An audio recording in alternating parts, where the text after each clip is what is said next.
You're listening to Radio Kidnappers, the voice of Hawke's Bay. This program is called The Wonderful World of Wardini Books, and it's our pleasure, as always, to have in the studio the wonderful Lou from Wardini Books in Havelock North. How you going, Lou? I'm really well, Ken. How are you doing? Good, and you've got another store? Yes, in Napier. Yeah, in Hastings Street. Yes. Down where the other end, isn't it? It's down the other end of Hastings the Street. Cathedral end, the Cathedral Quarter, or the Arts Quarter. That's a lovely little end of town, isn't it? It's really nice. There's some nice stuff down there now. All right, and how you been? Very well. Yeah, good. We've got 3 more books, and the first one is called There's a Walrus in My Bed, Just Imagine. Well, we don't have to, because it's right here in this book. This is by Kiara Flood. It's a picture book for little children of, you could probably go about a 2 and up, I would say. And it's one of those that deals with a little boy saying, hey, Mum and Dad, there's a walrus in my bed. And they go, will you just go to bed? You know, you're making it up. It's terrible. And nice illustrations, look. Great, look and look at the size of that walrus that is in his bed.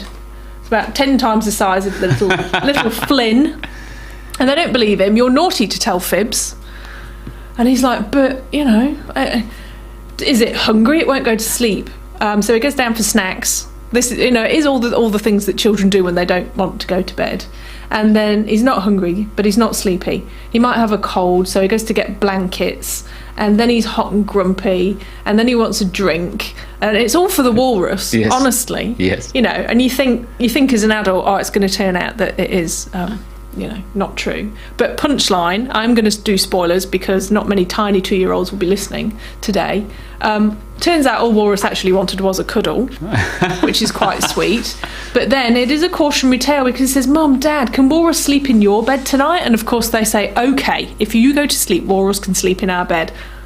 And the big old thing goes and hops in with them. And they are completely stunned. I love it. And then just the end pages are some men carting in a walrus-sized bath. Yeah. Whaley big baths. So it's a cautionary tale, really, that maybe you should listen to your kids a bit. Absolutely right. And those drawings are fantastic, aren't they? It's great. It's full of life and lovely childish things. It sort of takes you back. Yeah, it's almost, a really nice book. Okay, Conversations with My Friends is our next book. So this is Sally Rooney. She was longlisted for the Booker in the last round, not with this one, but with a book called Normal People, which I thought was fabulous. She's an Irish writer. And this is her first book, Conversations with Friends, several. And it's been reissued because of the success of Normal People. So this one is again set in Ireland, and there's a couple of students. Frances is our main protagonist, and she lives with her best mate Bobby. They're sometimes partners, they're sometimes not. And they meet these arty people, so a writer and her husband, who's a actor, a very handsome actor, Nick. And Nick and Frances kind of hit it off, and there's all these arty-farty relationships then go on, you know, affairs are had, and some people know and some people don't, and they pretend not to be bothered because they're very progressive and all that kind of thing. So it really is all these little relationships, friendships and sexual relationships and all this going on. But then it's about what people say and what they mean, which are completely different things. Indeed. So it's another, like Normal People, another really good little psychological pick apart of people's mental states and the games that they play, whether they realise they're playing them or not.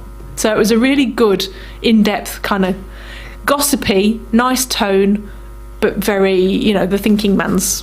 Really? I don't know what I was going to say. Thinking man's book or thinking woman's book? Is it a bit of a girly book? Men would read this as well. Would they? Yeah, definitely. Yeah. Take your word for that one. Yeah. not necessarily a Ken book, but yeah, she's that kind of writer that she just sucks you in and you feel like you're actually there with them. Yeah. In all that mess that they've created. Now, the cover of the next book would make me want to pick it up and just have a bit of a read. It's called The Ice Shelf. Brilliant. The Ice Shelf by Anne Kennedy. And the illustration on the front is by Ant Sang, and they're both New Zealanders, so New Zealand art, New Zealand author. This is the most unusual and original and weird book that I've read in a long time, and I think it's going to make, you heard it here first, I think it's going to make the Ockham Book Awards list this year. So this is, it's hard to explain actually, but it's written in the form of a novelist, so Anne Kennedy's the real novelist. Her protagonist is Janice, who has written a novel called The Ice Shelf, like this book is. And we start, and it's acknowledgements. And I thought, when I started reading, I thought, that's weird, the acknowledgements are at the beginning. But it's Janice's book that's being acknowledged. And it's Janice going through all these people that she needs to thank. So the whole novel is her acknowledgements. So that's quite unusual to begin with. But then what you've got is this slow unravelling of Janice saying she's been very grateful and she's got so many people to thank for her novel coming out and all that kind of thing. And she thanks her partner, her ex-partner Miles, because without him, this, but then she'll tell you through a great amount of satire what a complete git he actually was. Yes. So, and then she'll talk about, this lovely, she's in a book club, this nicer group of women you couldn't meet, and then she completely eviscerates them. Yeah. But Janice is a very complex and odd character. So she goes back in time and thanks her parents, and then tells you about all what her parents did to her and things that happened to her as a child, which explains why she is completely unravelling during the course of the acknowledgements. So she had a very weird, awful childhood, and you find out exactly what happened to this woman. Then the fridge comes into it. So on the cover, so we do have a woman in the windy Wellington weather. It's chucking it down with rain, and she's dragging a fridge through the streets of Wellington, and the fridge is literally her fridge that she is dragging around with her. She bought it with her wages. She then lost the job, long story, you'll find out if you read the book.